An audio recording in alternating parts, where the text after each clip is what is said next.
દેવગઢ બારિયામાં ભાજપ કોંગ્રેસનો ચૂંટણી પ્રચાર। ભાજપ ઉમેદવાર જશવંતસિંહ ભાભોરે કરી બેઠક। દેવગઢ બારિયાના કેડકુવામાં યોજી બેઠક। મોટી સંખ્યામાં ભાજપના કાર્યકર્તાઓ હાજર રહ્યા। કોંગ્રેસ ઉમેદવાર ડોક્ટર પ્રભાબેન તાવિયાડે પણ કર્યો પ્રચાર।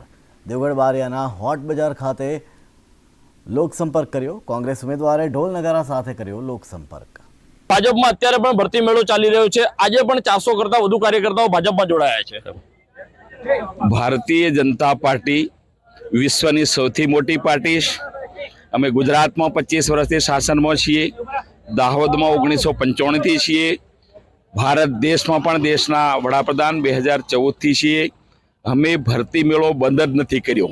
સૌનો સાથ, સૌનો વિકાસમાં ભારતમાં હોય કે ગુજરાતમાં હોય કે દાહોદમાં હોય કે બારિયામાં હોય, અમારી આ પ્રક્રિયા અવિરત ચાલુ છે। ભાભોર સાહેબનું નામ જાહેર થયું તે દિવસથી માંડીને લગભગ અમે 1 લાખ જેટલા કાર્યકર્તા જોડ્યા છે। અને આજે પણ અમારા ઈશ્વરભાઈ એમની ટીમ જે આપમાં હતા ભૂલે સુકે, પણ એ મૂળ અમારા ભાજપના કાર્યકર્તાઓ એ બધા જ આજે લગભગ હું માનું ત્યાં સુધી 10,000 કાર્યકર્તાઓ જોડાયા છે। આવનારું ભારત વિકસિત છે।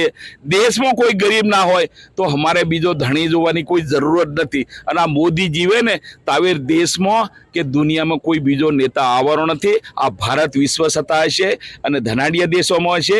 મારા ગામડા સમૃદ્ધ છે। આ અમારો સંકલ્પ છે ને અમે 5મી તારીખથી કામ શરૂ કરવાના છે। બેન, આજે આપનો દેવગઢ બારિયા પ્રવાસ છે, હાટ બજારની અંદર આપ ફર્યા છો, કેવો રિસ્પોન્સ?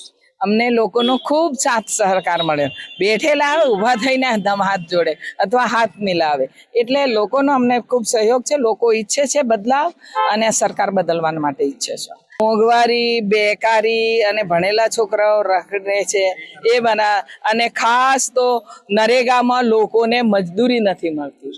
ભ્રષ્ટાચાર ખૂબ ચાલે છે। જેસીબી થી એ લોકો પૈસા લઈ જાય છે લોકોના નામે। એટલે આ એક એ છે। પછી નકલી કચેરીઓ અમારે ત્યાં બહુ જ ચાલી છે। પ્રાઇવેટના વહીવટદારની કચેરીમાંથી પૈસા જો વિકાસ માટે વપરાય તો એનો હિસાબ ઉપર આપવામાં આવે છે।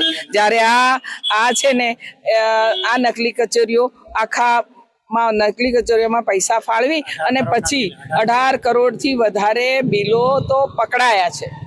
અને એ આઈસબર્ગ છે, એટલે અંદર કેટલું ભ્રષ્ટાચાર છે ને એના થકી લોકોના જે વિકાસના કામો થવા જોઈએ પ્રાયતના વહીવટદારની કચેરીમાંથી એ નથી થયા। અને એ કામ નકલી કચેરીઓ ઊભી કરવામાં અમારા સાંસદ એમની ગ્રાન્ટ ભૂલી ગયા વાપરવાનું। 10 કરોડ જેટલી ગ્રાન્ટ એમની પાછી જતી રહી। હેમલ પંચાલ, સંદેશ ન્યૂઝ, દાહોદ।